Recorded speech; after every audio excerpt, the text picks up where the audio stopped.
अच्छा, अब अगले स्टॉक्स की तरफ बढ़ रहा हूं। मानस, जरा आप ये स्टॉक्स रडार पे रखिएगा। ये बेसिकली फार्मा स्टॉक्स हैं जो आज सब खबरों में आए किसी ना किसी वजह से। डायरेक्टर साहब प्लीज एक एक करके दिखाइएगा स्क्रीन पे। एक मिनट अपनी शीट खोल लेता हूं। डॉक्टर रेड्डीज और सनोफी इंडिया दोनों रडार पे रहेंगे। कल सनोफी इंडिया हरकत में था 3-4%, क्योंकि कल एक पार्ट ऑफ द पोर्टफोलियो के लिए सिप्ला के साथ करार करा था।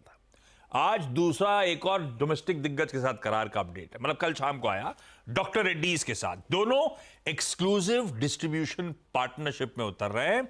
दरअसल जो Sanofi health care India private limited की पीडियाट्रिक और अडल्ट वैक्सीन्स हैं, काफी वेल एस्टैब्लिश्ड हैं, उनकी प्रमोशन और डिस्ट्रीब्यूशन का काम अब डॉक्टर रेड्डीज करेगा। तो दोनों स्टॉक वैसे रडार पे।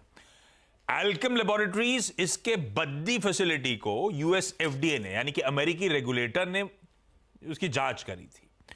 जांच का आउटकम आया है, फॉर्म 483 जारी हुआ है। बेसिकली 10 आपत्तियां सामने आई हैं प्लांट रिलेटेड, पर उसमें यह कह रहे हैं कि कोई डेटा इंटेग्रिटी का इशू नहीं, यानी कि कोई हवा वाला इशू नहीं है। कुछ ऐसे हैं जो हम यूएसएफडी के साथ मिलकर रिजॉल्व कर सकते हैं। पर हां, खबर तो दिक्कत वाली है। ऐसे ही जाइडस लाइफ साइंसेज रडार पर रखिएगा। इनका अहमदाबाद एसईसी में ऑनको इंजेक्टेबल मैन्युफैक्चरिंग प्लांट जो है, उसका भी यूएसएफडी ने इंस्पेक्शन करा था।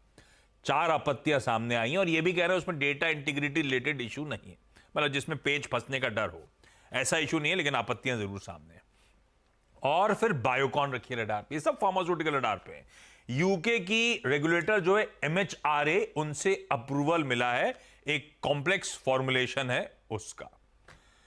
Abnormally high blood sugar levels या ग्लूकोज जो चल जाता है उसको रेगुलेट करने के लिए शायद ये दवा की मंजूरी है। सबके लिए अलग अलग खबरें हैं। मानस, थोड़ा बहुत भी रन थ्रू कर पाए हो तो कहीं कोई ट्रेड का समीकरण बैठ रहा है कि इन फार्मास्यूटिकल स्टॉक जो आज सब रडार पे आए हैं?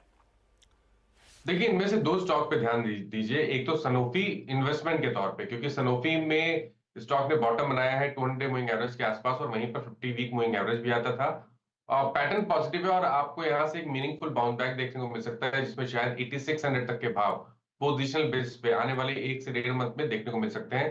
तो वहां पर ध्यान देना चाहिए। 7750 का आपको स्टॉप लॉस लगाना है।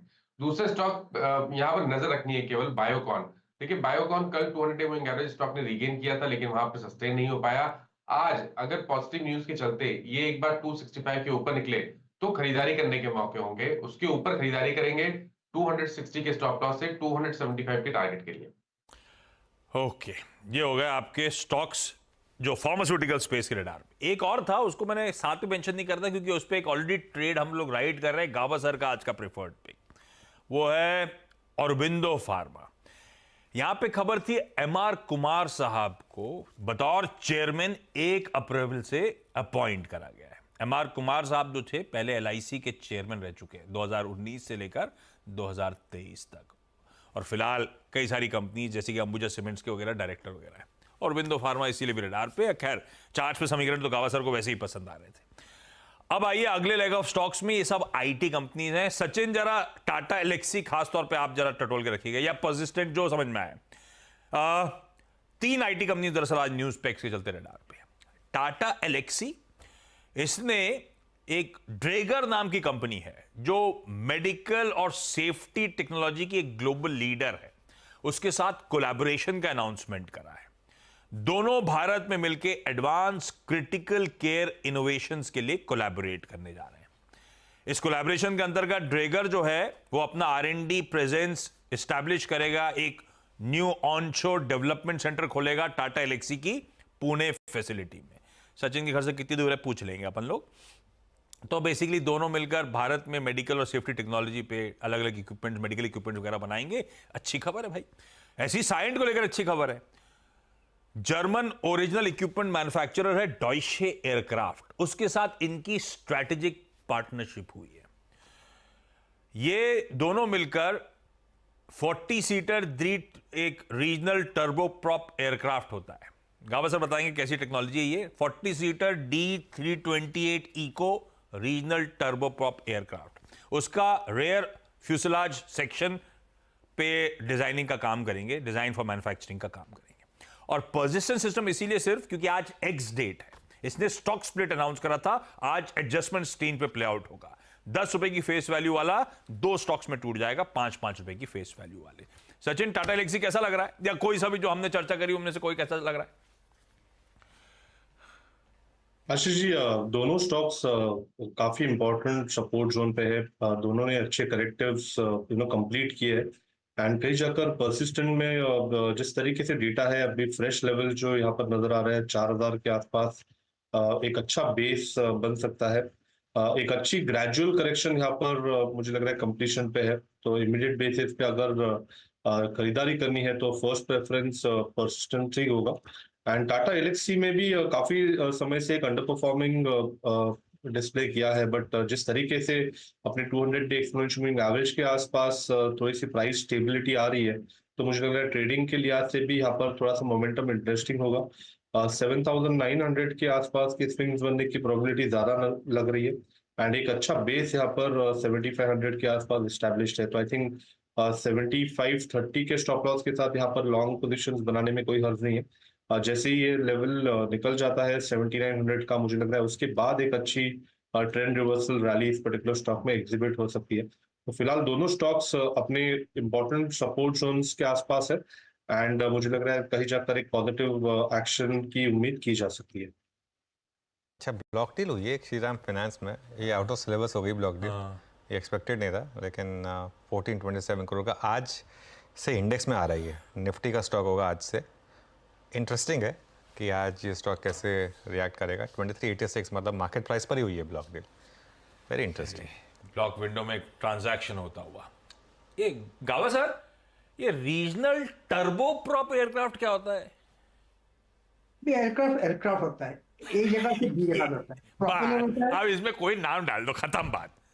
प्रोपेलर होता है और दूसरा जेट होता है, टर्बो प्रॉप होता है, लेकिन है प्रोपेलर। एकदम इंडस्ट्री वेटरन वाला आंसर दिया गावा सर ने। इधर से उधर उड़ा ले जाता है, सबके सब वही होते हैं, खत्म बात। साइंस देखते लेकिन एक बात कैसे। है, मैं इसको अप्लाई कर सकूंगा, कोई ऐसी बात नहीं, लैंड भी कर सकूंगा इमरजेंसी में।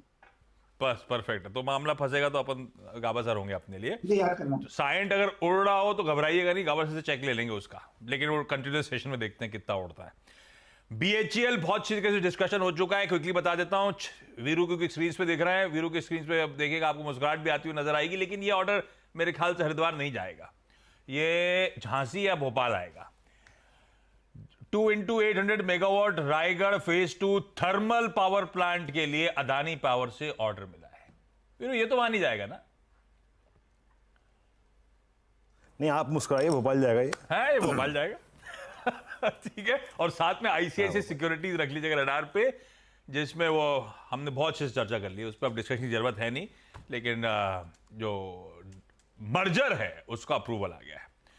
अब आइए लार्ज ट्रेड जो कल प्ले आउट हुए थे। एस्टर डीएम हेल्थ केयर, आवाज एक्सक्लूसिव सटीक पड़ी। ओलंपस ने 4 करोड़ 88 लाख शेयर्स बेचे, 405 रुपए 406 रुपए पे माल बेचा गया है।